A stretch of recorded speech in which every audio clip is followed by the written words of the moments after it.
Ole hey boina prozama ahun tong thil danglam tak mai kangai tha thei do na khongaya like te share te milo subscribe lo te pora milo subscribe je turin in khoina karon di la hegan channel hi milo en saka milo lut sak sel tur poin karon nge le cheuni ya tuna thirin ilo ngai khang u ole pujam chi baile ole chi baile ama sa in ipian le murna minu chilte kan khuwa tak chu pang zol khuang hlumania khuang hlum apiang kan ya ka seilen na chu pang zol ani ta grouping center chuan tuna chuan hei bual puya ka ta ani hi ani tak chu chuan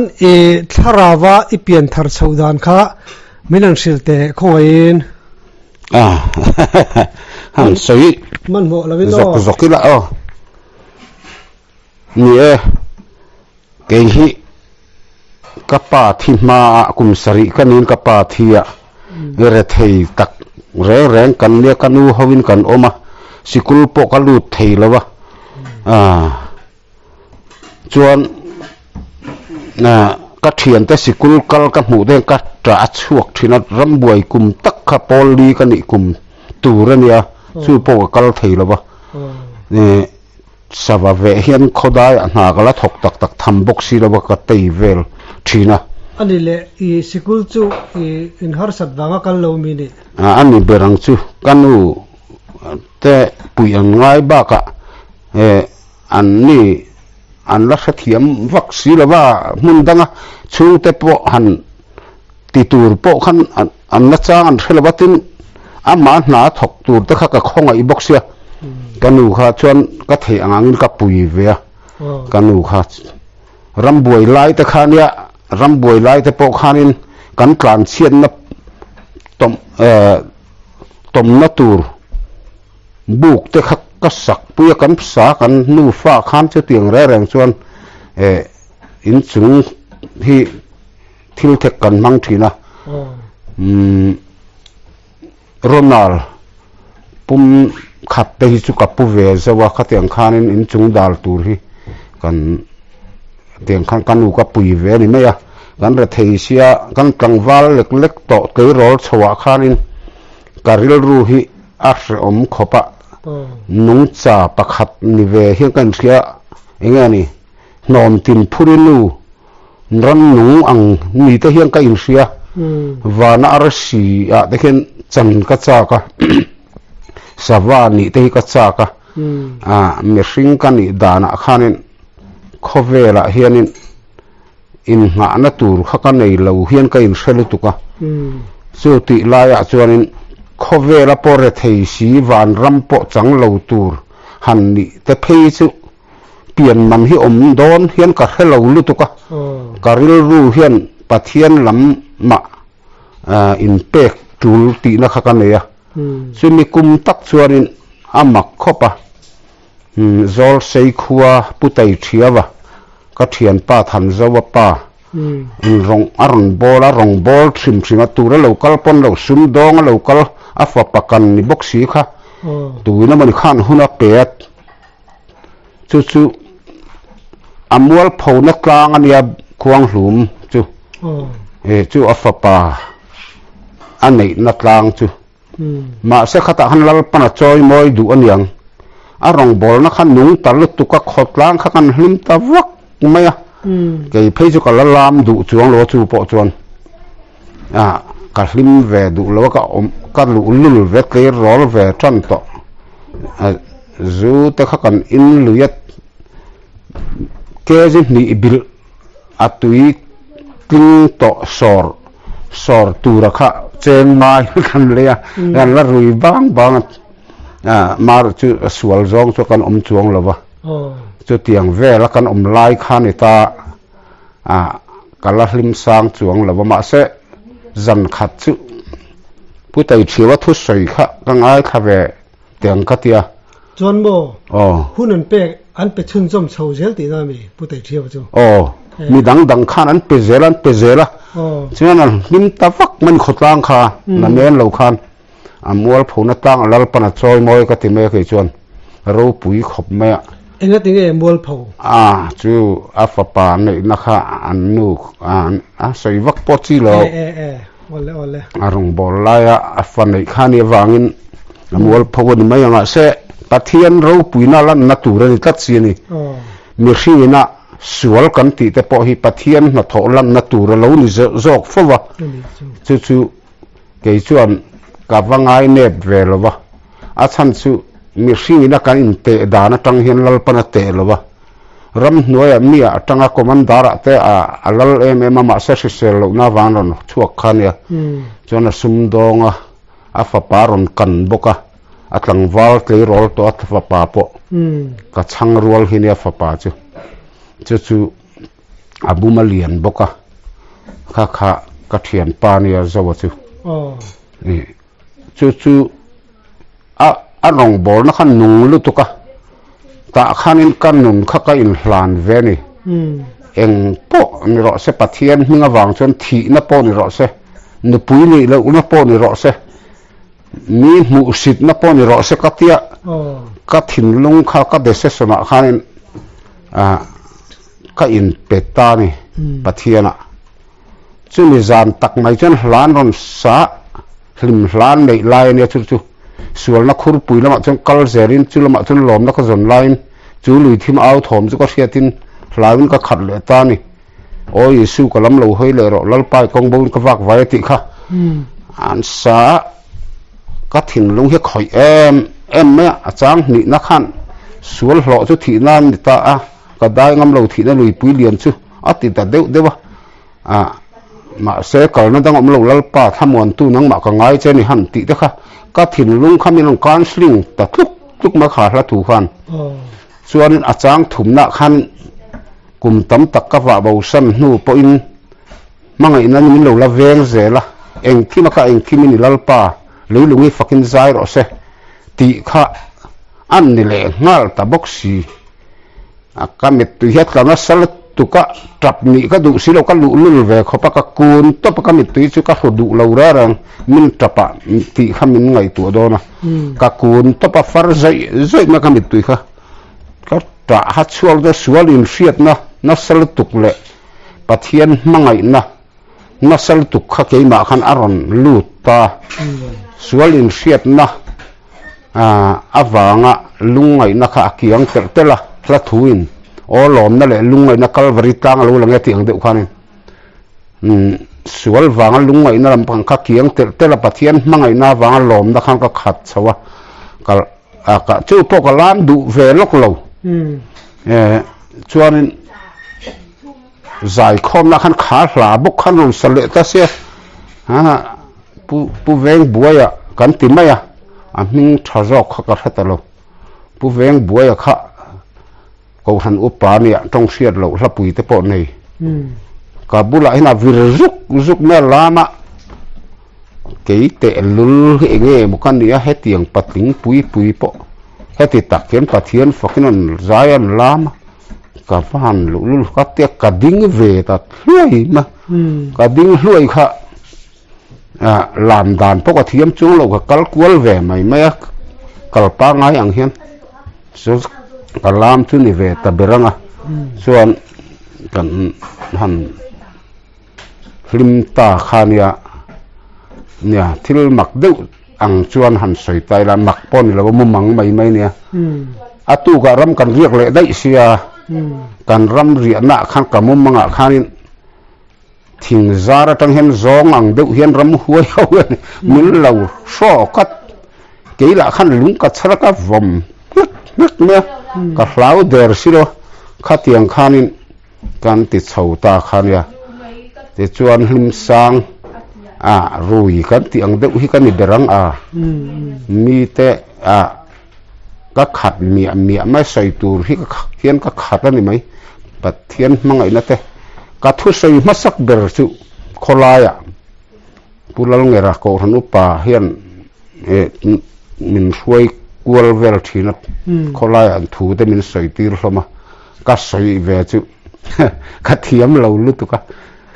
lalpa isu ring la ti chuan chan damin omang nang lei chung te nen ti lai hi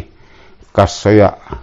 lalpa ring tur kan nia ring ti lema aurin lamani chuang lawa ta khakat koi vela ring em kan ring em tur ni ta khakat chu tiang chuan in thiam lo te win thu ka soi tana amar chu kan rui chho bul na khan kan soi chho zel kha ko ran upa ho de po khan hun khamin peta tak taka min du sak ve ul rumate ho tiang khanin tin ka hlim san tir khan ke chu ke ma khan pol ka sign ka hlima pathiana pol thangam lo ti ka thupu ya then khathian min nial de tak tak rela UPC at kain khom UPC khom puya hawlong at pokanin khom an pola min tia tir chuan kan si lawa an pola mi la kan tum khan ka du box si lawa pathiana pol thangam lo ti kha ka thupu ya ni top maya chuan July chuan khovel hi kan ne ngoi an ringot maya chan chu Paul riru kan pua Paul rong kan bola suawang chuanin van ram hi ka ngai ngoi van ram chun Paul thang don silawati kha ka thupu ya Paul ti chen ti saminiti te kha ka tan chan ve de boxia ti khan pathian thua kha kan in nial vaka nial a chu ka sat ve re sia ti hetia pathian lamat ikal ta ka hianin Mizoram khuwa hi khoing zal veng le tlong ka sei thelo ka tlo sim chu tam ngama se atlang pui hi ni maya district capital survey tur khan min tathian in min ti awangin ka survey chuaka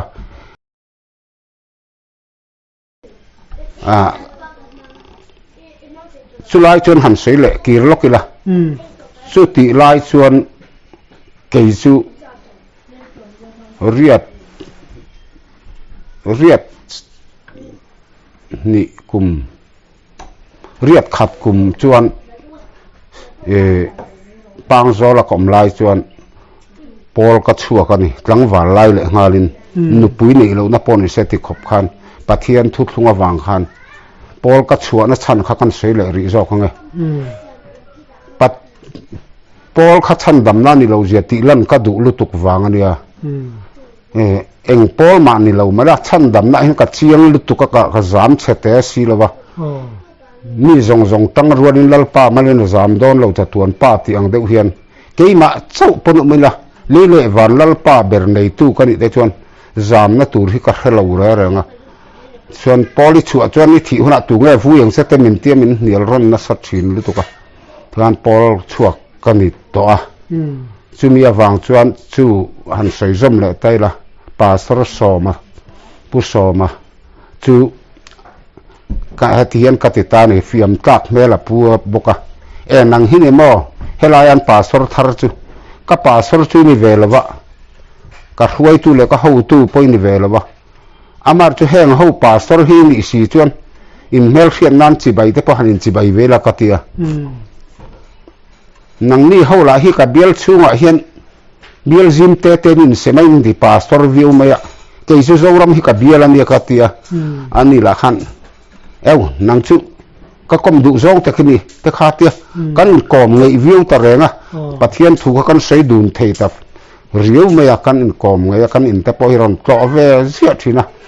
chu tiang chuan a local to chuan chi phira lai chuan bor pui kom to nuania ngoro kan kir le dayanga pang sola tang khan riat li in bual pui a hin ka chukani kan nu hi bual pui khuwa hi nia ka hlim san wa pa in hlo fa boxi khang kan in tonga te chuan kan in nei ta khania se chu bual pui a hian ka chuk ta riat likumin chuan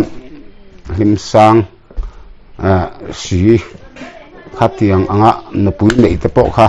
then khat chuan min hel em ma srangin kum ni vel kha tlan bo san ka tum ka tlan bo san thelo ka thin lung lai rila hian cham ka ta midang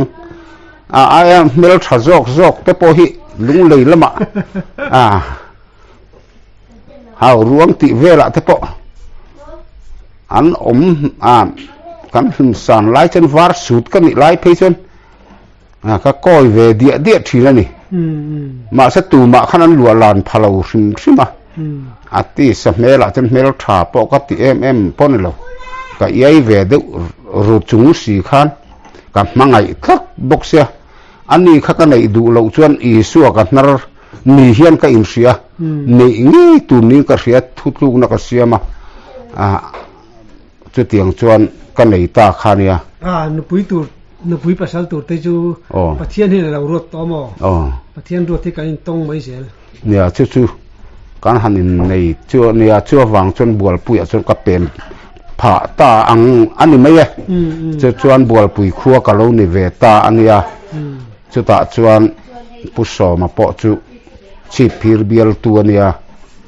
chuan kan khuwa ka kho chu an tak khuang hlum ni ma sela pang zola te rupingin kan oma chu ta tangin tuna bual puya kan oma chu tiang chuan pathian thuwa ka lo tlan na kong sang hian chu tiang anga puso ma bula ka lo tong to awang khan pathianin tong ka lo masak si kha miron thing let ka ti mai ibial fang vero le min ron ti chiang le tu ka thin lunga hian zoram hi ka biala ni ka lo ti to sia bial fang vero min ti khan zoram fan chu tur kha mo ka tia ka lungai lu tu ka pu chong khu paten ke ringot pon zoram an fang chu khan yamo kha ti lai khan motor poni seratim chuan man te lo ngaya an zoram han fan chu tur chun hu phur om takani ma srangin pathian za ngai na bok khan district capital itlo chua chuanin zoram fang chuak ka pomang semin tia ka thinlung ana chiang khop maya pathian ngai na thiam na district capital tlo chuak tur chuan champhai ka kalma sabera zan khat ka riak to a champhai chuan root moi ta kha an ron thlen himani boxia mu ve ka du sia azai en ka trap kam mit tui het na sal tuk thin to tun ma chuan cham ma mu theirim chang ani boxi ka tia ka zut to chuak khot lai khanglang boka min lo ngak tu te po khan min lo ngak hlel renga chuta chuan ka thlen khat lai deuh khania ma se chairman ang rengaron dinga ke po chu ipte ka ngat lok kha ka ding mal ve chun maya ti hian ka sei heng he helaya ka lo kal chan chu in hian lo ka ria ka hil don cheu ka ti ni lawa in hena tanga don tur le hriat tur le don tur ka nei awang lo kal po ka ni theya amai ro chu pathian chu adu tu de tan chuna thil phala hausa nang ni po pathian ni in ni na hi achianga pathian in du zia keima ni loin pathian in du ema wang hela hian in local khomania ti in thumhar huai ta kan sei ve te a chan chu keim kha min ngai hluan lo chu wang cham ka district capital kat ko zonga champhai kha pathian thu du ber khuwa khap ka puang heng he ka kalma sak berna ni boka ani lemo chuan district capital chi fang chuak tam ka chu lai chen pariat chawal na niamo maro chu chakma atoma nama khu ka to lo a chan chu kan na khan lo ni nga chong te mo ka kal lo taringota kha chu keima tel lo ka feeling de wang pon mai the ani le mi soi kan thia thi district capital to chuak khan nge niang tik lai nge tom chu kan thirawa khuang pu chu ni tak ni nin khang tha chu sari kuwa ka hlim san ri wang lai ania kita lung chuana not van lai phaya kan khosa sepak not van lai phar hlim nam turu oma biak engi thuril tu phul pui khuwa nula mel ta chu tha bik lo ma se thuan sei chen mel hi atha sot na biak engi rong bol na khan not van lai phan lim lu tu ka chu ta chuan ka kal chho khan ya chu not van lai phai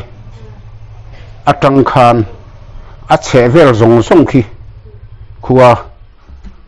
i ka vilta sari kuwa khanin not van lai phai ki headquarter a pathian min pe ni chu not van lai phai atang khan lung chuana kan kal mo le lung chuana kan kal kha mình kan zai khom na khan nin ti lung oi lo de nge ni pok a to lo khuang kha ka pul lo ka tlan chuas puita nu pakhat pi dak lo mi rai puar le ngal khan mi mi phabok si lo wa pa ten khuang lo wa chai ti tak lo ni mo zai khom khuang ber tlan chua pui to chuan an hoi hai ka ti kharin ka tlan chua puyat kan nei khan ti zale to se ti khan ka pule le ta min tu khan ber kher khan min phabok si lo mo ka wa da le tiam velan zekhel te po kan ni pa niang tiang kha ni za khak deu te chu kan tonga mak deu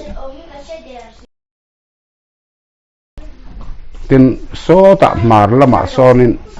nge ni min kan thei chu le mar kho hau khi lai kho tak mar ni lo ka chak boka ma se ka kal thei chuang lo tu na tak po hen ani na taka chuan chim tok tun ma khan sari kwa kha chuan rong bol ni boxi adik tak chuan in hlo ni boxi khan khumi kol cho chua atang khan kol o chua contractor nung ka zuya in te kan sa chu ta tang chuan tong kolong te ka wa thenga ke in kan kala an palak dil te chu muna kal ka du ama se ka kal lawa phura kan ria ka khati lai khan phura kan ria zan khan ma khop me an zai khoma an tap ve ku se nu ho te po khan lam ngam si lawa lam hi vai li po in suara ne tien tia vai li po ti chu sap upa ti na nge ni ka thelo vai li po an ti mai suala ni lo zia kha bai bulami mun sang ami kha la chuakin ka soi chuak nge phura chuan an ni ho chuan kha chu him sang kal suala nyang mo min lo ti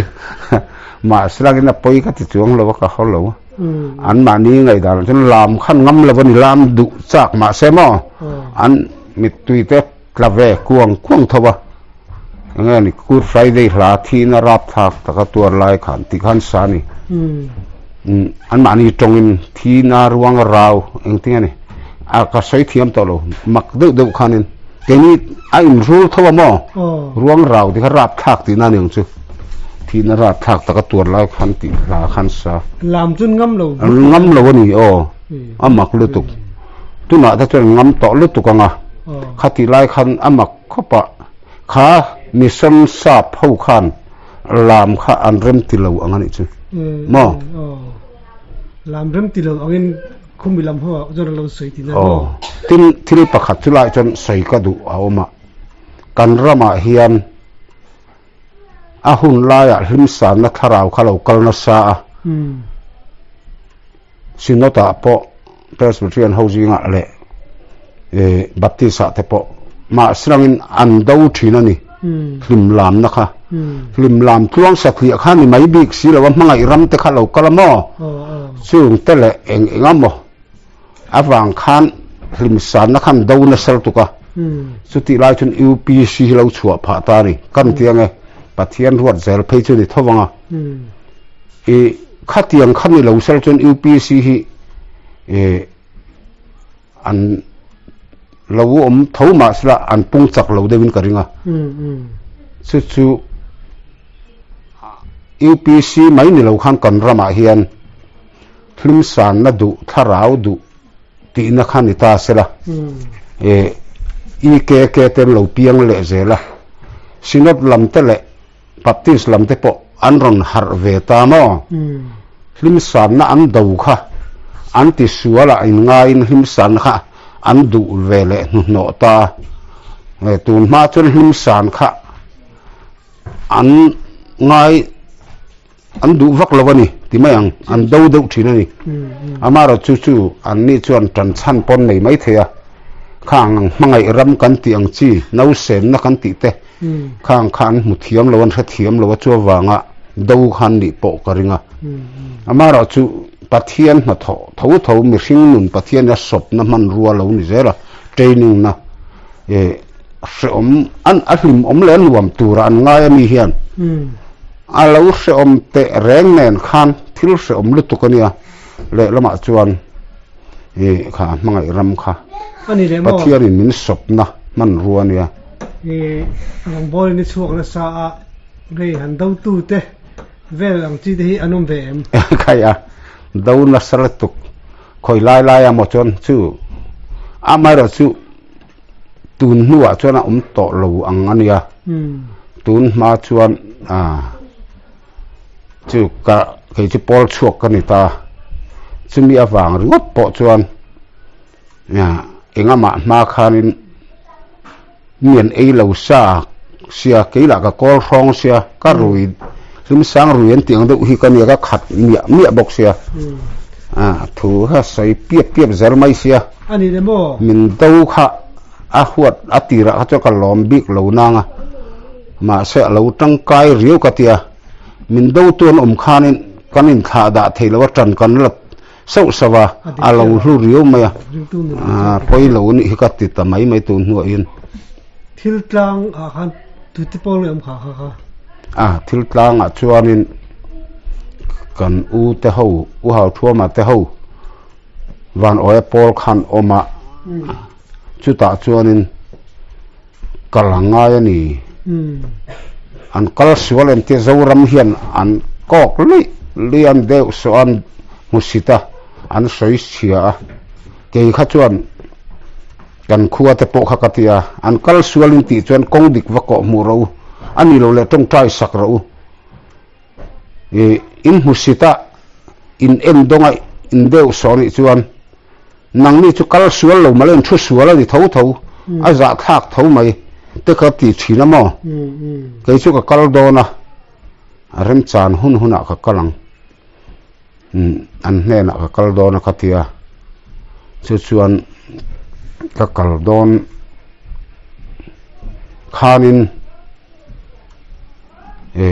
haulunga ka lain kan thlen na nu nukuli fanu zui moi khan khita ka kal don ti ka soi khan ka zui veng chemi tia min zui du su mei chekal na chini lawang pa de wa che ta ngai don sin ka tia ka huai du lawa chuan ama tak kha huai lo mai la a tharau kha ka kal pui nge ni ka thalo chuan kamu manga khanin kamu manga kharin long te hian lui ya hian long te chak em mai ka khala ka longa khan ka phur ta thlatani zui moi chu ka phura chuan ram huai ho mai tung deu mai hlai per hlian loi te khan an ron manang ti ka hlau sia tiang ka lo tin na ka chum do na an pil le duak thina ni chu tiang chuanin an man khan ka phal box si lawa ka lo chhan zela chuan khata khanin kong lui kam vela khan phai ruang mun vela khanin kong bo kal ngai na selo chiao nuai hi ka sia chu kong dik ko mu tura kal khakan ni ka rin sia dan chuan chung te chu ania chu ta chuanin ka kal don khanin le kha ka thon sa kan u nau te chu u hau tu ma te lo king le nam tia an ma ni nga chuan ka thon sa kha in hnen a zai on lal fa pa lo kal dona in rin lo dara lo thengang in ring reng in lo omro ka ti ve loisia kha kavakal kal tura ka thin lunga in pe chia khan kawa thlem zan tlai tak mai khan an in rin lo dara tak mai khan an ma ni po khan zan vem thumna chu ven ngun angai don ani an lo ti sa to renga khami zan tak mai khan an lo an pasal tha ho wa chua ram chuak ral wongan ve chua zan tak mai khan kawa thleng ta sia puit ling mi pa khan bar si lawa thil tlang khua zong zong kha ka ko kho mat atu an kala du lawan kal lawan me tu kha ka sei piep me khatia ka thu sei lai khanin van oe pol ho ram chuak ho chun ron ho ta ni hlab de go tang khan hallelujah amen an ti tur ma min chon ti ani chu ang nge ni kha an thian te tura min ngai niang se suan kan han thu kha sei na sa sia kar lam ti khanin ka thu sei lai khanin pon ko tan ron ding ta reng sia an au ta vak vaka hallelujah amen an ti tiang an kenga lukhum an kuma var sut fekin an thuama chuanin ken per thep me hallelujah amen ti pa han an plan chuak ta no sia khanin ka va chuak ve ka va chi bai ve se ang reng deuh si khanin tlom ngai nat ang khan min lo chi bai ve thawa kan han si bai hlom khan ya kan lut le ti khan keila kha ka lul ve em boxia an polami lak lu an tuma ma khanin hetian min ti photani tu nge jerusalem kulna hung jerusalem kul hung na thia ta dai chim antia ke khan keima katia tu ngai mi ante rozama katia rozama thilo se antia rozama chu thito tu na kanung chu rin na nung kani krista chu keima nung ani kati khan amen an ti vele loisia ti khanin kan han ti vel khania chuan nakina khan an ma ni pol mi lak lu an tuma bok ro an te ka bok tlom min ka bok lawa pir de hian ka tlom si lawa an du tok lo khop mai ma se an sai tale angel tena man hual vel ala lam ningan fakthin ti kha an sa lam vir tup men min kan hual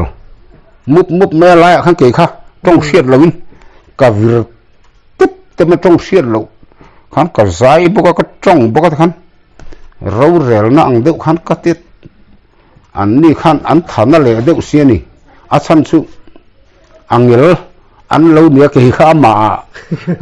khanin min ha kan angel tena man hual vel ala lamingan faktin tiang deuh khan zekhel reng an ni boxen ni khamo zekhel na kha chuan ke kha ama kha ka lo ni don sia an ni kha ngel an ni don sia te na khan kha khan thana le dewani ber karinga khanin alam lak lo lai khanin papa ni liam deuh khan min nek se ta khan kongka min nek chuak ta dai ma lam lai khan lut le anu wa ka lu le chuan ka lu fa patan bo ka lo hong te khat ti velat an lom zong tur kha ka zon ve wang khan ti khanin chu mai ni lo hlan sa local thuai la kan lom hleng local ro ti hla an saklai ta khan ka lu ta ni kha ke po chu aka sat ve viau re ngani chu kha ti khani ka lut le kha kan in bei ang reng thina ka tong siat lo kha ke ma khan local na saro puisia kan u naw nu u biak lian phejan sa phul ve na ngai thì về sa phul min tima a chan chu ka ribit bit mai strong siat lo na khan tiang ra rang khanin an ne na khanin a chang chen min duat em a mut na nuam le tuk khamin siama min một tira cho tui nai tak min siama min ei tira tiếng khan sang tiếng khan an polami lak lu dan tur khan ngai tu ani benin ka sia che chu kan ning te khami phuan tuma ning phua ka ngai lo ke man ning ka nei sa reng ka tia tin riak thi min tum le a nang lu riak thi ka ngai lo lal pa riak thi ka ni hi ka til le sia an be dong ang reng bok sia chu an zinga tal phet kha ka tuman min ngai thei vak bok si lawa tiang ra rang khanin nu soi kung ina karia ka thina na pitar thulung mi thade mai hi omane soi kung ina karia kha zan khat kamu mangchu amak khopa lubung ho hian min lo sual ron na sal tukat kan lo in sual vak ma ram hoi te pon ve an ni ve nge ka helawa khang ho kha ka mo pu de mo an ni chuang lawanga ma se zekhel na ram ve khania lu krista an nei lo nge ni ka helawa nei lo pon lo krista ka chun ngai sang tho tu na kanung hi rim na nung ka ni krista chu ke ma nu ni ka ti po khan amen an ti tho i pathian khan pai lo re rang chu mi lang chu ti tok to do lo chu lai chu kat mor bok don mang chuan kal sual an ti ang hi ni mai lovin zekhel an ni kapu ta mo an ni an zekhel hi zoram khopui moi zoram thar hi an tin zon berani zoram khowar le zai on tia pusai khu mate soya kha an ni vet tho zekhel na chuan khatiang khan kan rama thuthung mi kal sual tia tam takina ram mi puinan dem em ho hi an kal sual ni sakti arngot lawa lalpan an ma nia zia akhel tir ni zok ni in ka hiama dik lo na po chuan nei ve thei thawa amara chu an dik lo vek lo veti kha kapu dana ni ke chuan ni van oi pol te po mo tam tak chuan an han musit em ka musit ve lem lawa nia huna toya ti khanin akim chang tak tak ta chuan sei ngai na pom lo thil kum kar sei tur chula tam tu thok mayang ole in kam hun thatak mai bin pe a kan lo me okay pokalo me